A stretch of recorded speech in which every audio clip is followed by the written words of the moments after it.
Alien girl teases, humans are so fragile, until she falls in love with one.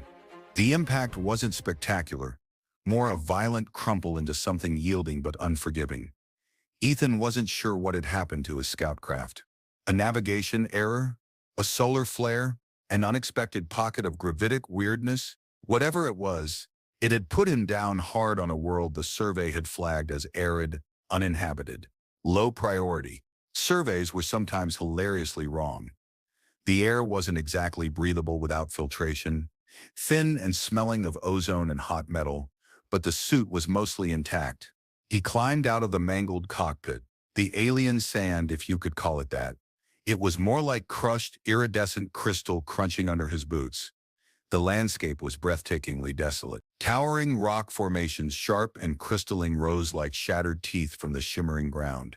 The sky was a bruised purple, and strange, bioluminescent flora pulsed dimly in the deepening twilight. He was miles from nowhere, his craft a heap of twisted alloy and sparking wires. Survival was his specialty, though. He wasn't a soldier, not anymore. He was a quiet man who knew how to find water where there was none, build shelter from anything, and keep going when others quit. He started assessing the wreckage for salvageable tech, maybe a long-range comms unit, anything. The silence was broken, only by the wind whistling through the crystal formations. Then, a sound that wasn't the wind. A low, harmonic hum, growing louder. He froze, hand going instinctively to the non-existent sidearm he hadn't carried in years, shapes emerged from the twilight, gliding between the rock spires. Not ground vehicles, not flying. They moved with an effortless grace. Figures tall and slender, their forms vaguely humanoid but draped in flowing dark garments that seemed to absorb the faint light. As they drew closer, he saw them clearly. Aliens. This wasn't uninhabited. Their skin had an unnatural sheen, and as they moved, subtle patterns of light seemed to shift beneath the surface. They carried long, elegant staves that resonated with the hum. They stopped, arrayed before him, silent, assessing. The tallest figure, standing slightly forward, lowered their staff. Their face was smooth, angular, and utterly devoid of expression. Two large, dark eyes, like polished obsidian, regarded him with unsettling intensity. "Intruder," a voice echoed, not in his ears, but directly in his mind, cold and clear as ice water. The language wasn't human, but the meaning was unmistakable. He raised his hands slowly, universal sign of non-aggression. "Hey," he said, his voice raspy through the suit comms. "Look, my ship went down. Accident. I'm not here to cause trouble." The obsidian eyes remained fixed on him. The subtle shimmering beneath the alien skin shifted to a faint, almost imperceptible violet. "Assessment. Judgment. A vessel of unstable composition." The mental voice continued. "A life form of fragile form. You disrupt the path." The figure gestured with a hand that had too many joints, pointing a long, delicate finger first at his wrecked craft, then at him. "You are judged." The hum intensified, and he felt a pressure building in his skull. This was not a friendly encounter. The judgment wasn't immediate death, which Ethan counted as a win.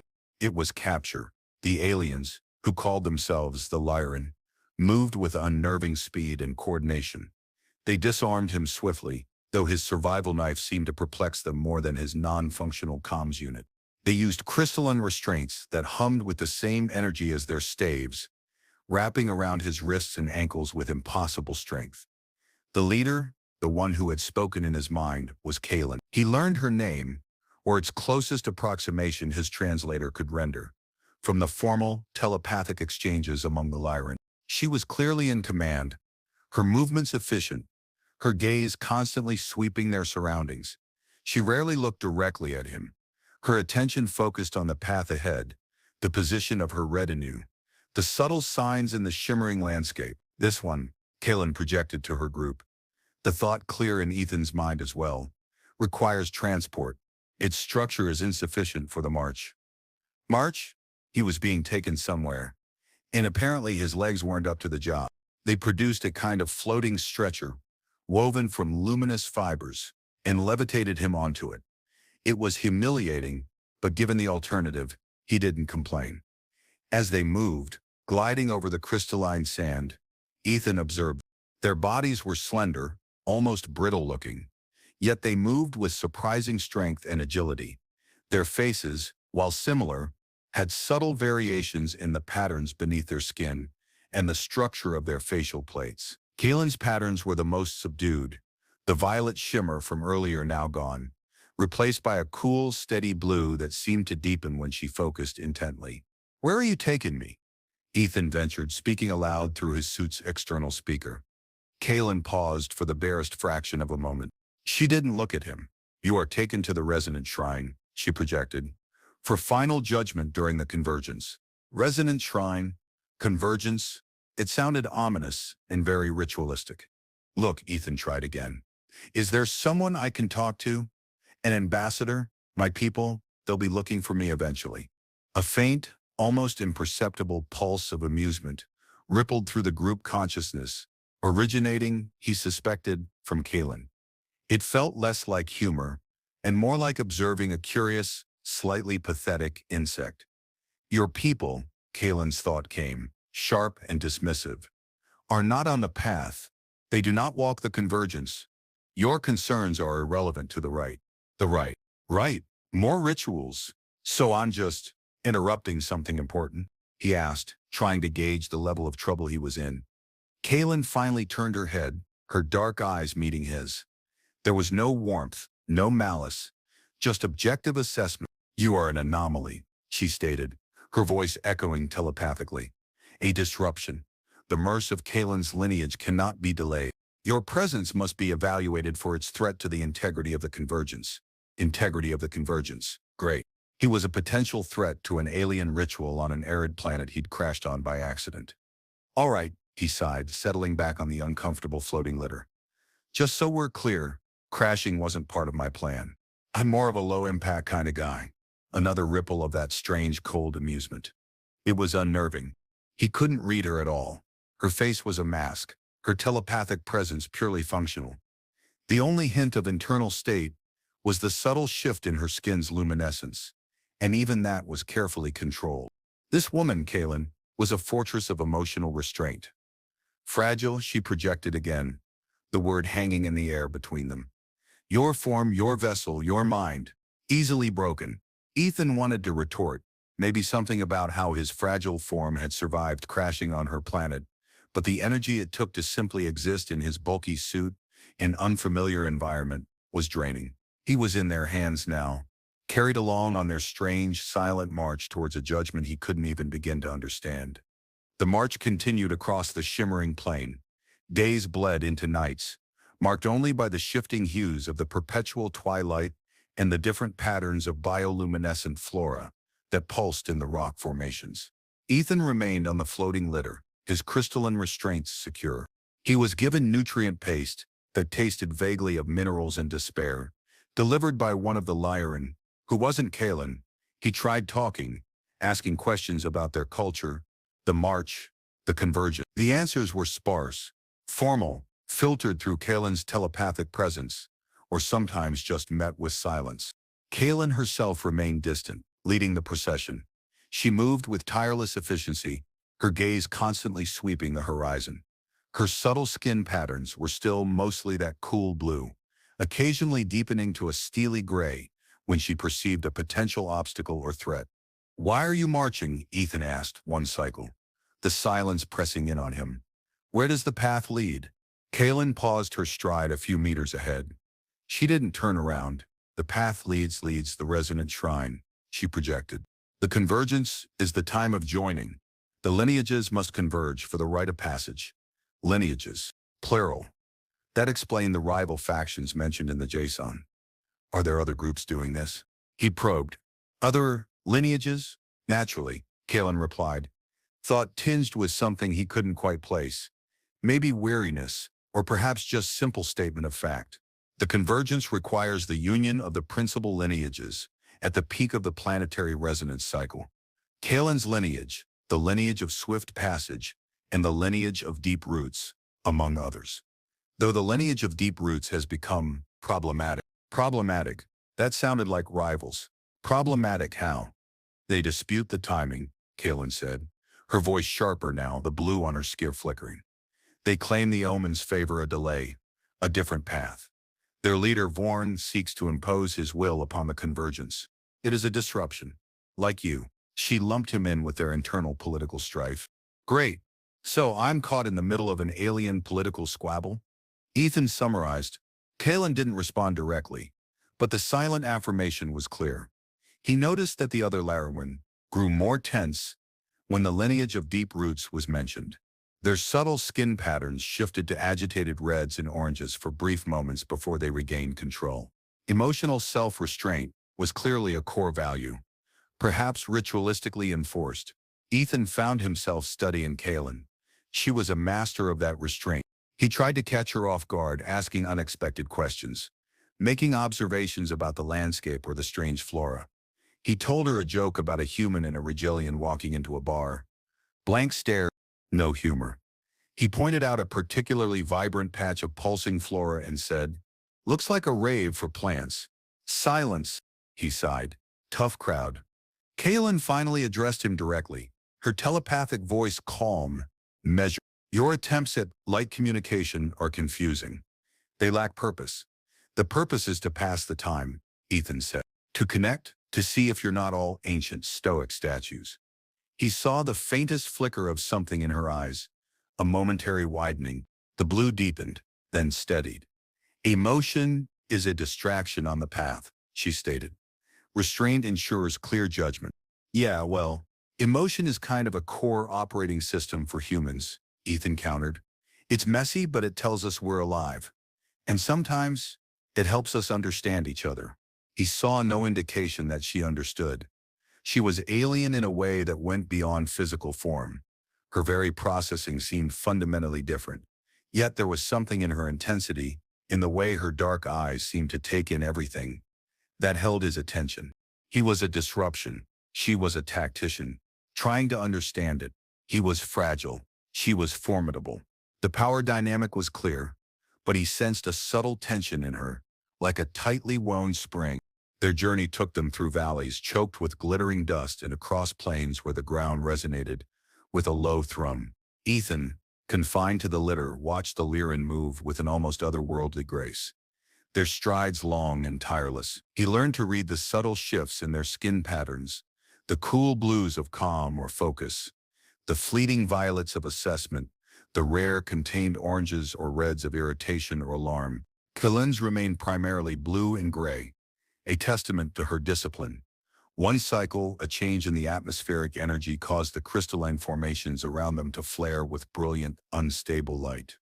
The Lyran stopped, their bodies tensing. Resonance fluctuation, Kalen projected, her voice sharper than usual.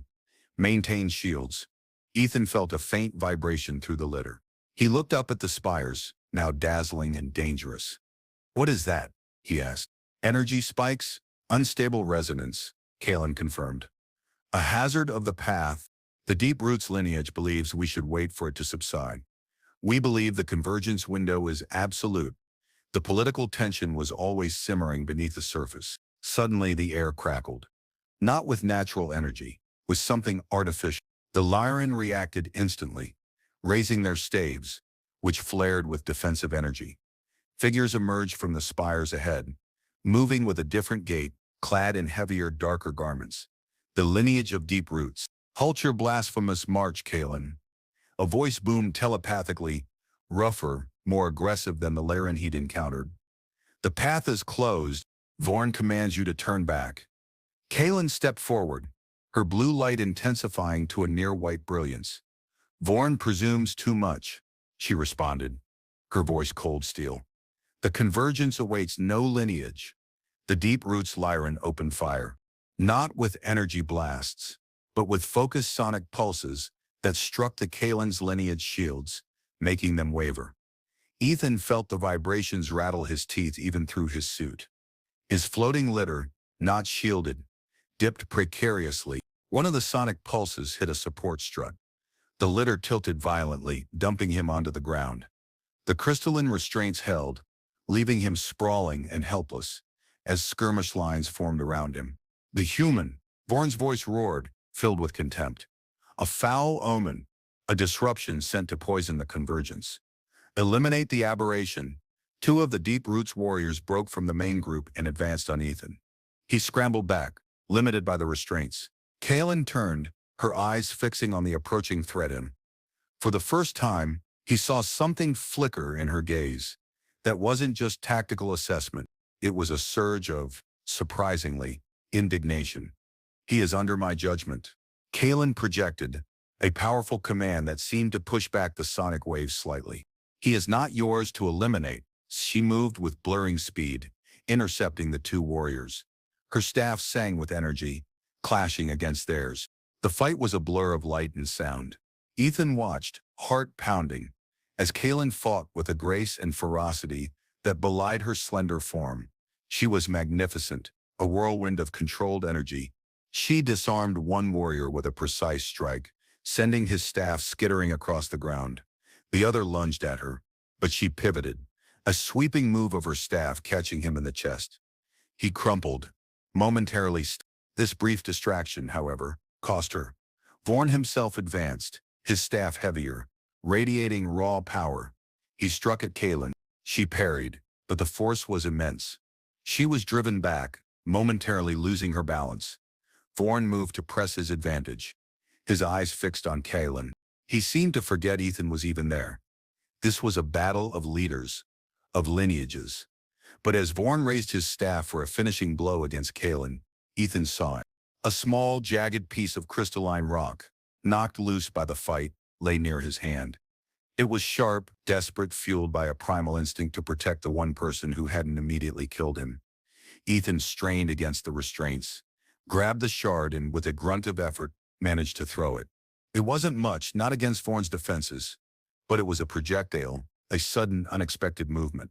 It struck Vorn's arm. It didn't pierce, but it distracted him for a vital second. Kaelin capitalized instantly, recovering her balance and delivering a swift, focused strike to Vorn's staff arm. Vorn cried out, the blow not incapacitating, but making him stumble back, clutching his arm. Retreat. Vorn snarled telepathically to his warriors. She has defiled the path with this human. The Deep Roots faction, their initial attack thwarted and their leader injured, began to withdraw, melting back into the spires. Kaelin's lineage regrouped, their defensive postures easing slightly. Kaelin stood tall, staff held ready, her chest rising and falling slightly. The cool blue on her skin was now shot through with veins of bright, agitated white light. Emotion. She looked down at Ethan, still sprawled on the ground, the crystal shard having fallen from his restrained hand. Her dark eyes held a flicker of surprise. Then that intense assessment returned, layered with something new. You intervened, she projected, the thought hesitant. You deflected Vorn. Yeah, Ethan said, pushing himself up onto his elbows. Looked like you needed a hand, or, a well-aimed rock. The skirmish left both sides wary. Kaelin's lineage continued the march, but at a faster, more urgent pace. Ethan was back on the floating litter, his restraints still in place, but now positioned closer to Kaelin.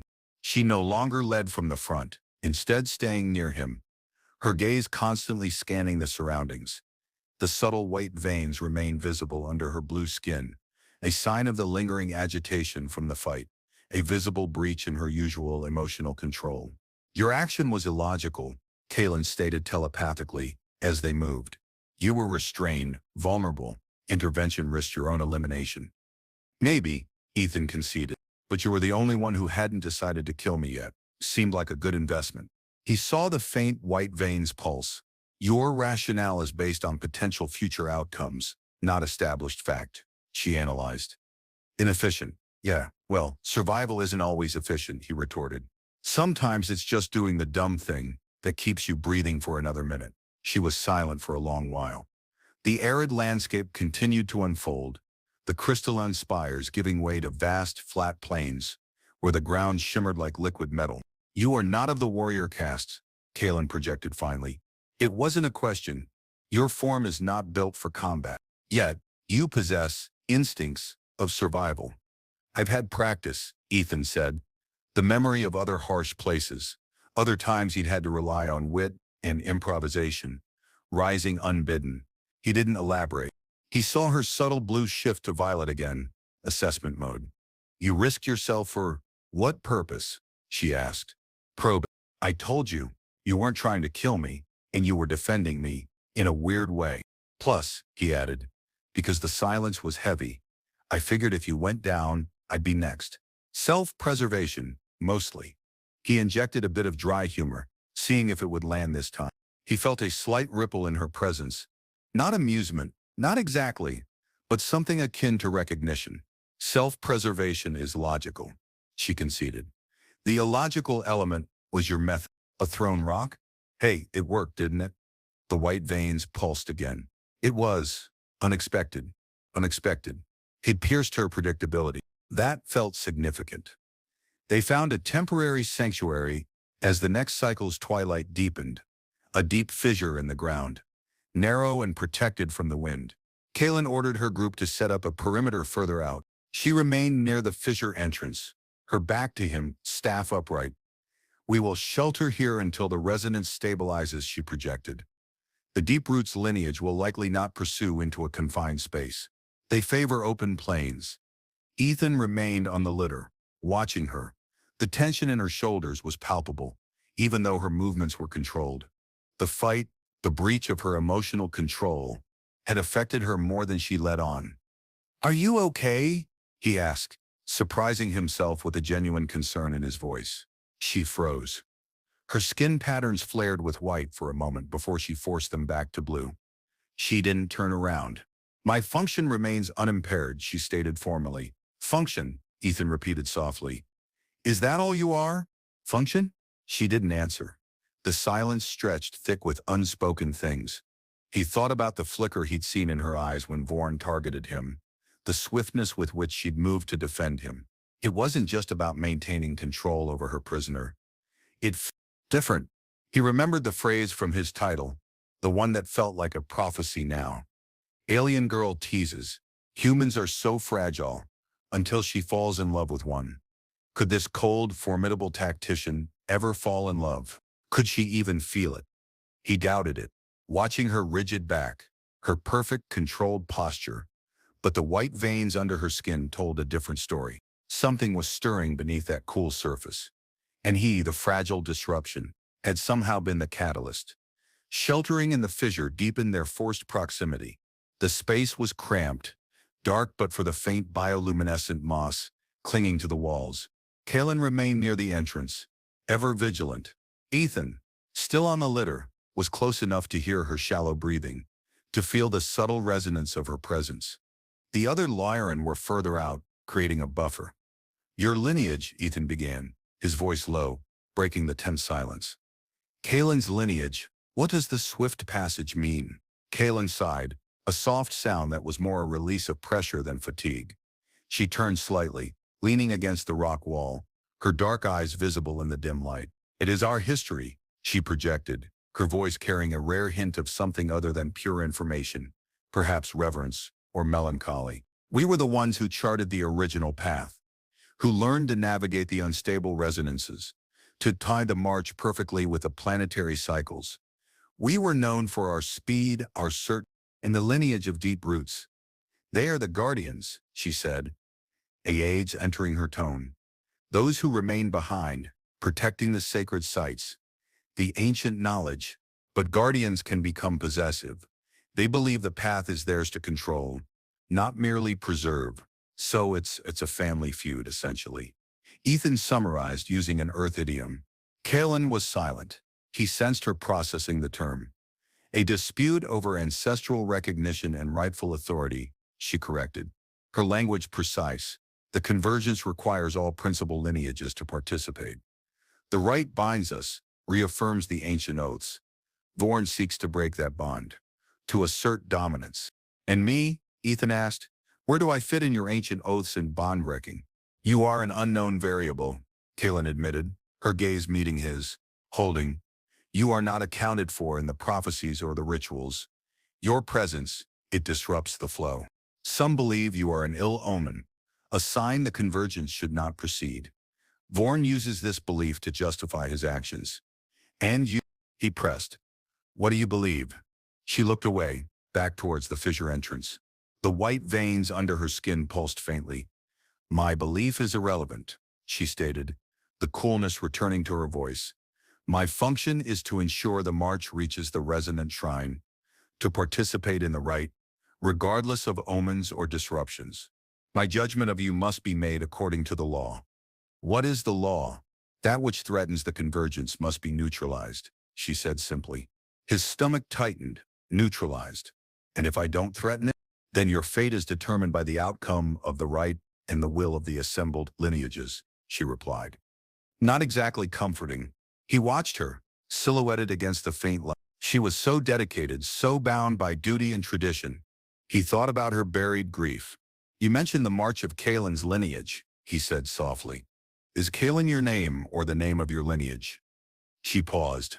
Her shoulders seemed relaxed minutely. My name is Kalen, she projected. I am of Kalen's lineage. I am the leader. The leader? My predecessor. Fell on the path, she said, her voice even. But the white light under her skin flared brightly, uncontrollably, before she suppressed it. Grief. Raw, sharp. It was the first genuine, uncontrolled emotion he'd seen her display.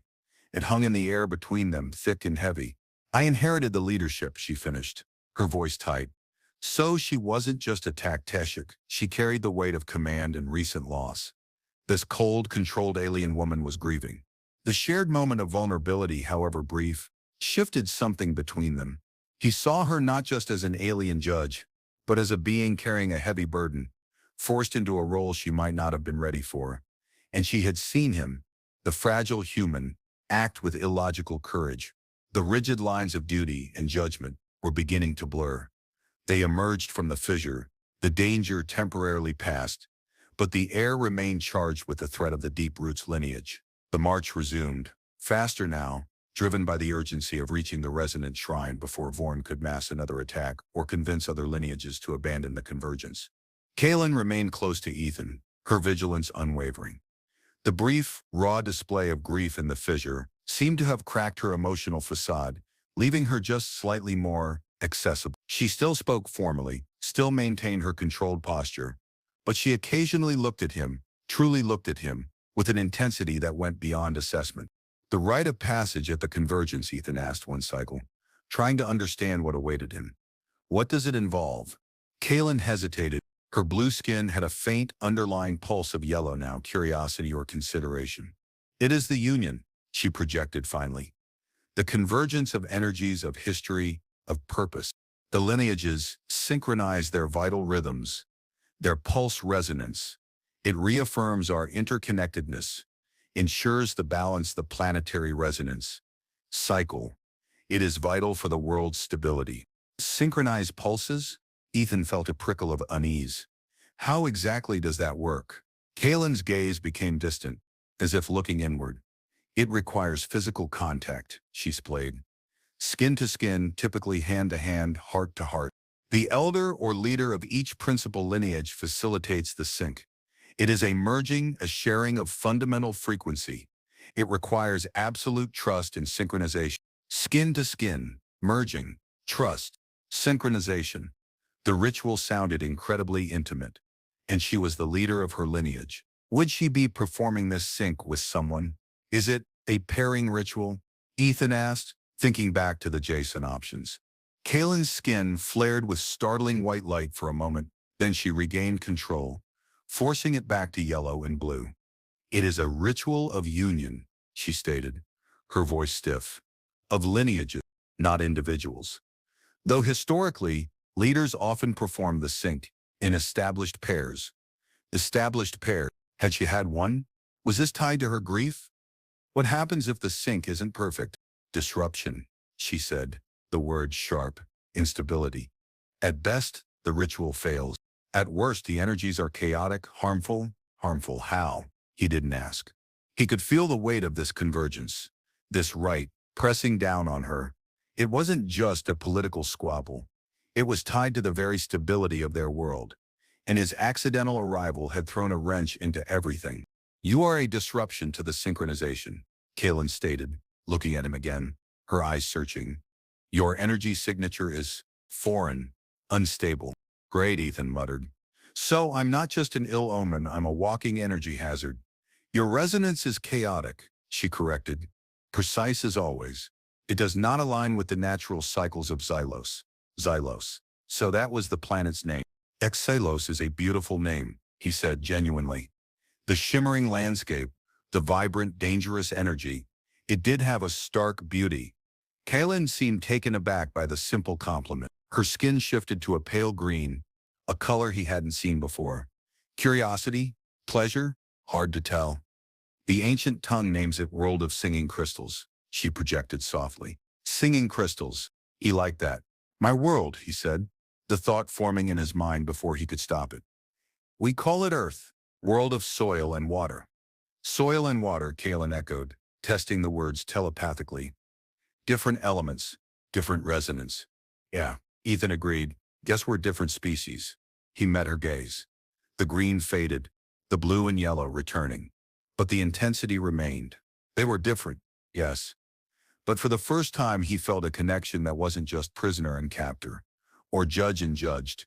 It was two individuals from different worlds, finding a strange sort of resonance in the shared danger and the quiet moments between. He still didn't know his fate, but he knew with a certainty that bypassed logic, that it is now inextricably linked to hers. The resonant shrine rose before them, like a mountain carved from pure, pulsing light. It was not a structure built of stone, but of compressed energy and crystalline growth, humming with the planet's core resonance.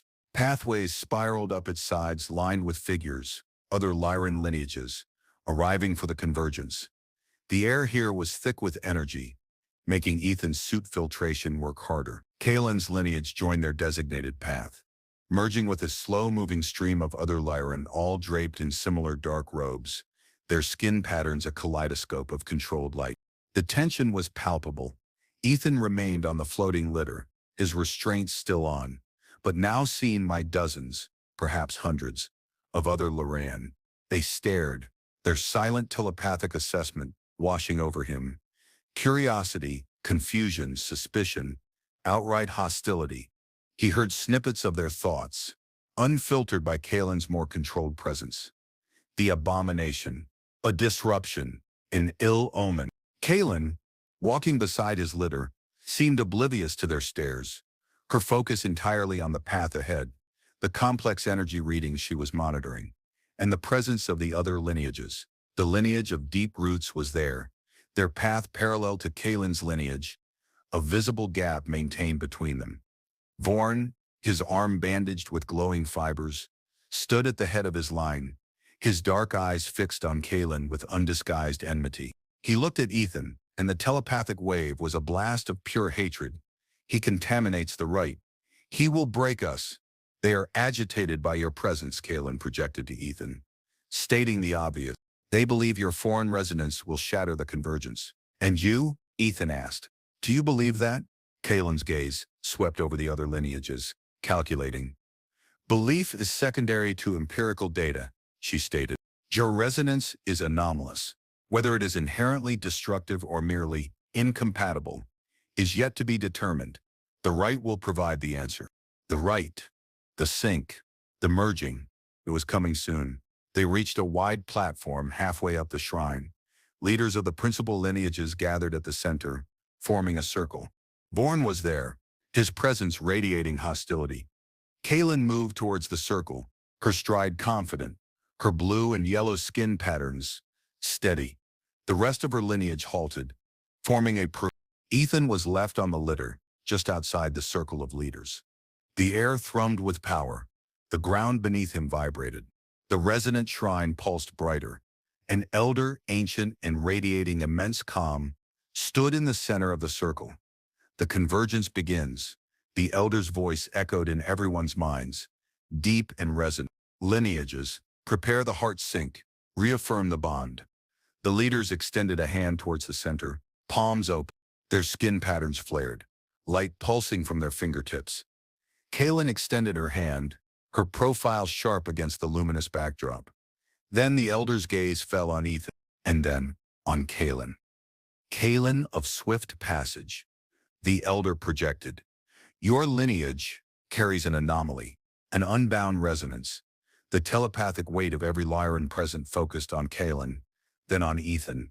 Vorn's voice cut through the silence, laced with triumph.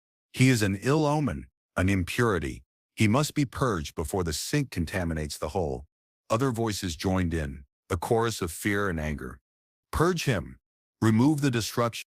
Kalen stood her ground, unyielding. He is under my judgment, she stated again, her voice strong. His resonance was tested on the path. It is chaotic, but not inherently destructive. It is merely different. Difference is danger during the sink. Vorn roared. The law is clear. Unbound resonance must be neutralized. The pressure in Ethan's head intensified. Neutralized. They were talking about killing him. Here, now, in front of everyone. He struggled against his restraints. A futile gesture. Kalen looked at him. Her dark eyes held a depth he hadn't seen before. Decision, risk, sacrifice. Her skin patterns flared with a blinding white light, stronger than ever before. If his resonance is a danger to the convergence, she projected, her voice ringing with authority that silenced the others, then it must be bound, integrated. She turned fully towards Ethan, her hand still extended, palm glowing. The law states unbound resonance must be neutralized, she repeated, her gaze locking onto his. But the law also states the leader must ensure the integrity of the sink by any means necessary. She took a step towards him. I will bind his resonance to my own. I will integrate the anomaly. A collective gasp, telepathic and physical, swept through the assembled Lyran. Bind his resonance to her own. Integrate the anomaly.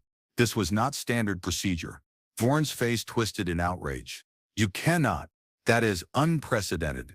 Dangerous. The path requires courage, Vorn, Kalen replied, her voice unwavering. And adaptation. The convergence will not fail on my watch. She reached the litter where Ethan lay, still bound. She didn't hesitate. She placed her glowing palm directly against his chest, against the thin material of his suit over his heart. The crystalline restraints, holding him, dissolved instantly, falling away with a faint chime. Ethan gasped, not from pain, but from the sheer intensity of the energy flow. It wasn't a shock, but a deep invasive hum that vibrated through his bones, his blood, his very being. Kalen's skin patterns exploded in a dazzling display of light blue, yellow, green, violet, white, all swirling together in a chaotic, beautiful storm beneath the surface.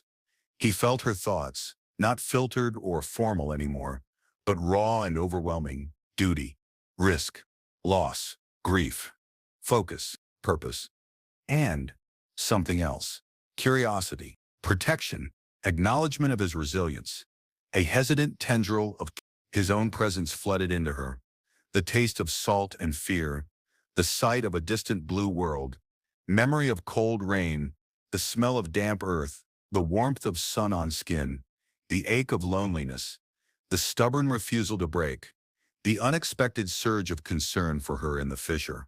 It was a torrent, chaotic and human.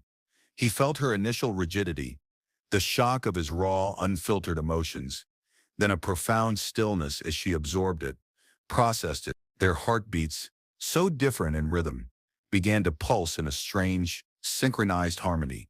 The air around them thickened, the humming of the shrine intensified, focusing entirely on their connection. The other lineage, leaders hesitated, unsure how to react. Vorn roared in protest, raising his staff, but the elder's voice cut through the chaos. Silence, Vorn. The rite adapts. The leader has chosen her method. Witness the binding. The elder's power seemed to hold everyone else at bay. Kalen's grip on Ethan's chest tightened. Her eyes closed, her face a mask of intense concentration. He felt his own pulse resonance, chaotic and foreign, being drawn into hers, smooth, integrated, anchored to her steady, powerful rhythm. It was like two disparate frequencies being forced into a single, harmonious wave. The process was excruciatingly intimate, bypassing language, bypassing thought, connecting them on a fundamental energetic level. He felt her history, the weight of her lineage, the echoes of past convergences, the pain of loss, the fierce loyalty to her people, the crushing weight of duty, and she felt his, The rootless wandering, the quiet resilience, the unexpected tenderness he hid beneath a layer of dry humor, the deep-seated need for connection he hadn't even realized he possessed until now. His fragility, his chaos, was meeting her control, her order, and instead of shattering, they were intertwining. It was a terrifying, exhilarating plunge into the core of another being. When the intense energy finally subsided, leaving them both trembling, Kaelin opened her eyes. The swirling storm under her skin calmed, settling into a new pattern. It was still predominantly blue, but woven through it were delicate, pulsing threads of a warm, earthy brown, his color or the color associated with his resonance. She looked at him, her dark eyes no longer purely analytical, but filled with a dawning complex emotion he couldn't name. It was vulnerability, yes, and surprise, but also recognition, and something else, something deeper, warmer. The connection remained, a subtle thrum between their chests, a sense of not being entirely alone anymore. Your resonance is bound, she projected, her voice softer than he'd ever heard it, telepathically, and perhaps even physically. It is no longer chaotic. It is integrated. He felt it too. His own internal hum felt different, anchored, steadier.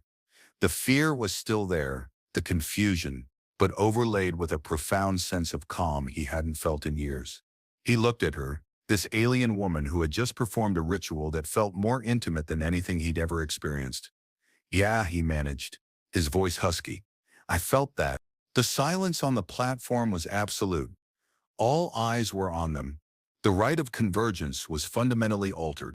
The leader of Kaelin's lineage had just bound her core resonance to that of an alien anomaly. The aftermath of the binding was immediate and profound. The air on the platform still hummed with residual energy. Kaelin remained kneeling beside the empty litter, her hand still resting on Ethan's chest, the new brown threads visible under her skin. The other lineage leaders stared, a mixture of awe, confusion, and renewed hostility on their faces. Vorn was apoplectic. "This is heresy," he shrieked, his telepathic voice raw with fury. "She has polluted the sink. She has bonded with the defilement." "The sink is achieved, Vorn," the elder stated calmly. "Kaelin has ensured its integrity. The anomaly is bound." "Bound to her," Vorn raged, gesturing wildly. "To Kaelin. By the law, this binding is permanent. It is a mating bond." "Mating bond?" Ethan's head snapped up. Kaelin froze, her eyes widening just slightly before she regained her composure. She slowly stood, pulling her hand away from Ethan's chest. He felt the loss of contact keenly, but the subtle resonance between them remained. "This is not a mating bond in the traditional sense," Kaelin projected, her voice regaining some of its formal tone, but overlaid with a new, fragile layer. "It is a ritual binding for the purpose of resonance integration." "A binding is a binding," Vorn countered, his voice laced with triumph as he seized on this interpretation. "The law is clear. A leader who binds their resonance in this manner is performing a ritual union. Kaelin has bound herself to the human. Her lineage is now tainted." A murmur swept through the assembly. The Lyran law, as Kaelin had explained, was absolute, ritual, a bond forged through shared resonance, especially by a leader during the convergence rite, carried immense weight. It was meant for established pairings, for generational leaders solidifying alliances, not for integrating random crashed humans. Kaelin turned to face the assembly, her shoulders back, her gaze steady despite the turmoil Ethan knew was churning beneath her surface, visible in the still active brown threads on her skin. "My bond is to the convergence," she stated, "to the integrity of the path. This binding was necessary to prevent chaos. It has created a different chaos." Vorn snarled. "The leader of the lineage of swift passage is now irrevocably linked to an outsider. This undermines the structure. It insults the ancestors." He turned to the other leaders. "This is a sign. Kaelin is weak. Her lineage is compromised. The leadership of the convergence must pass to one who is pure, to the lineage of deep root." The air crackled with rising tension. Political maneuvering, using the ritual binding as a weapon. Vorn wasn't just opposing the march, he was making a power play for control of the entire convergence. Vorn seeks only to exploit the situation for his own ambition. Kaelin countered, her voice whining with authority. He cares nothing for the purity of the right, only for seizing power. The other lineages were divided. Some seemed swayed by Vorn's argument, disturbed by the unprecedented binding. Others looked to the elder, waiting for guidance. The elder remained silent, observing Kaelin and Ethan, a faint, unreadable pattern shimmering on their own ancient skin. Ethan stood up slowly, his limbs stiff but free of restraints. He was just a human, an anomaly, but now he was the focal point of an alien political crisis, and apparently bound in some form of ritual union to a powerful alien leader. He looked at Kaelin. She met his gaze, and in her eyes, he saw not just a leader facing down a rival, but a being who had just made an impossible choice, sacrificing her carefully constructed control, risking everything, including her own ritual purity, for something she believed was necessary, and perhaps, just perhaps, something that involved him. "I didn't mean to cause trouble," Ethan said, his voice projecting through his suit comms, deliberately loud enough for everyone on the platform to hear. It was a ridiculous understatement. Kaelin flickered a glance at him, a ghost of the dry humor he'd used earlier reflected back in her gaze. But the moment was too fraught for levity. Vorn saw Ethan standing. As defiance, "The abomination presumes to speak," he bellowed. "He stands. He is unbound. Seize him." Warriors from the Deep Roots lineage surged forward. Kaelin moved instantly, placing herself between Ethan and the Ackers, her staff raised, the brown threads in her skin pulsing brightly. Her Lyran, her lineage of swift passage, moved to protect her, forming a defensive ring. "He is under my protection," Kaelin declared, her voice echoing with the power of her new bond. "His fate is mine to decide. Touch him, and you challenge Kaelin's lineage." The platform erupted. It wasn't a full-scale battle like the one on the plains, but a contained skirmish among the lineages on the shrine. The Deep Roots warriors, fueled by Vorn's rage and the perceived sacrilege, attacked Kaelin's lineage. Other lineages remained neutral, watching, waiting to see who would prevail. Kaelin fought with renewed intensity, the energy of the bond seemingly amplifying her power. Ethan, no longer restrained, wasn't useless. He dodged, weaved, used the terrain, distracting the Deep Roots warriors, preventing them from flanking Kaelin and her core defenders. He wasn't a warrior, but he was a survivalist. Quick on his feet, good at staying alive in chaos. He even managed to trip one attacker by kicking a loose piece of crystalline debris into their path. Kaelin saw it, a brief flicker of surprise and grudging respect in her eyes, even as she deflected a powerful blow from Vorn.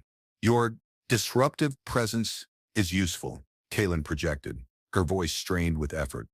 "Key moving." The chaos was intense. Sonic pulses clashing with shimmering energy shields, the air thick with the scent of ozone and stressed crystal. Vorn, despite his injured arm, was a formidable opponent, driven by a fanatical belief in his own righteousness and a burning hatred for Kaelin's perceived weakness. "You betray the ancestors," Vorn shrieked at Kaelin. "You choose this thing over the purity of the lineage? I choose the survival of the convergence," Kaelin retorted, parrying another strike. Their battle was as much telepathic as physical, a clash of wills and interpretations of law. "Your rigid adherence to outdated law will be our ruin, Vorn. The world changes. The path requires new steps." The battle raged around the circle of silent, observing elders. They seemed to be waiting for a decisive outcome, unwilling to intervene until one side faltered. Ethan saw an opening. Vorn was pressing Kaelin hard, relying on brute force. His injured arm seemed to limit his agility, but not his power. Ethan circled around the edge of the platform, unnoticed by the focused combatants. He grabbed a discarded Lyran staff.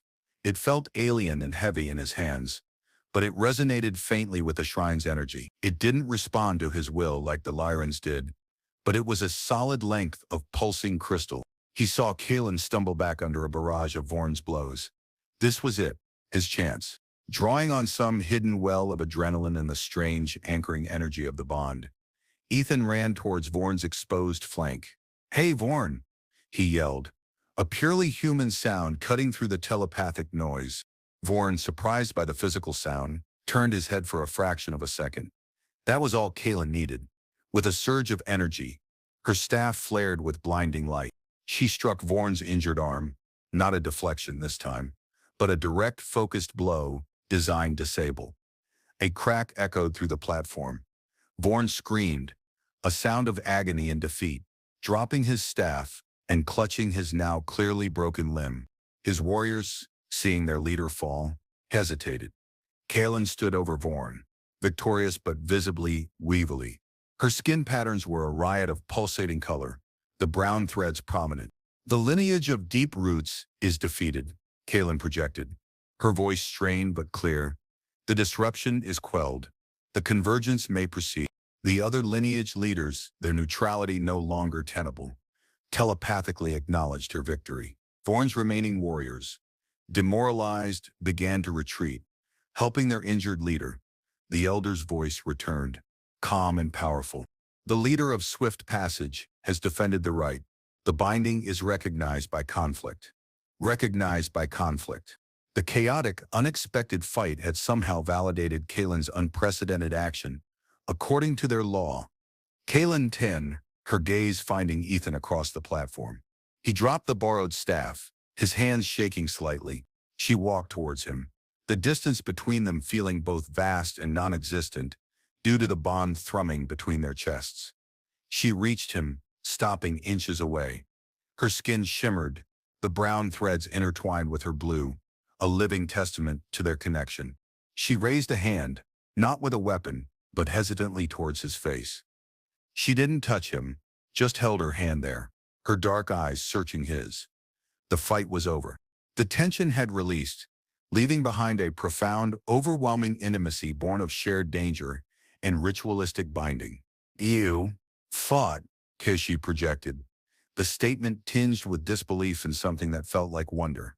For me, the skirmish on the platform was over, but the tension remained. Vorn and his defeated lineage of deep roots were allowed to withdraw, humbled but not necessarily reformed. The other lineages were wary, observing Kaelin and Ethan with a mixture of curiosity and unease. The elder, having declared Kaelin's binding recognized by conflict, resumed overseeing the completion of the convergence rite, which now had to incorporate the unique energy signature of Kaelin's lineage, bound to a human. The final stages of the rite were less about individual pairing and more about collective synchronization. Kaelin, standing at the head of her lineage, extended her bound hand, her brown threaded skin pulsing with light.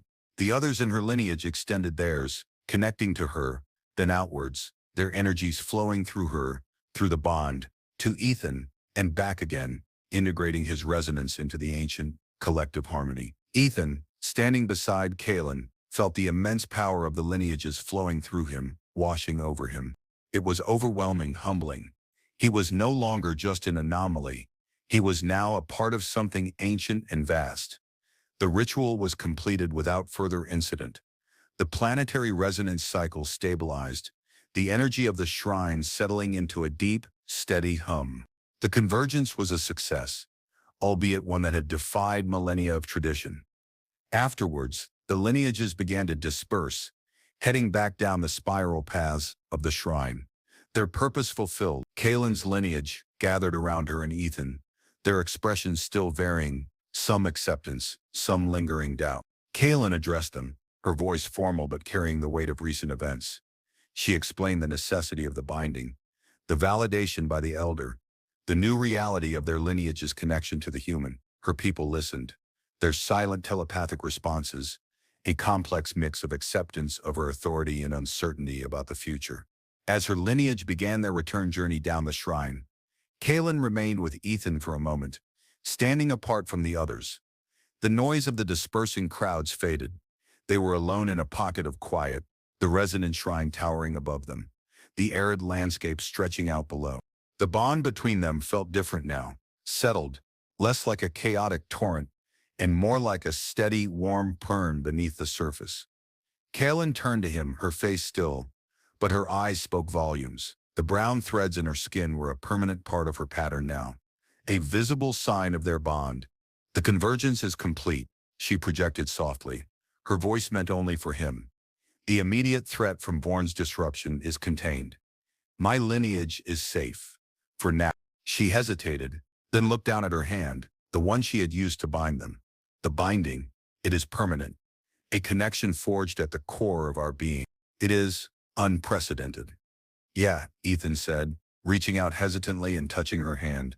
Tracing the lines of brown light, her skin was smooth, cool, yet vibrantly alive beneath his touch. He felt her energy respond to his, a gentle, familiar thrum. Guess we're stuck with each other.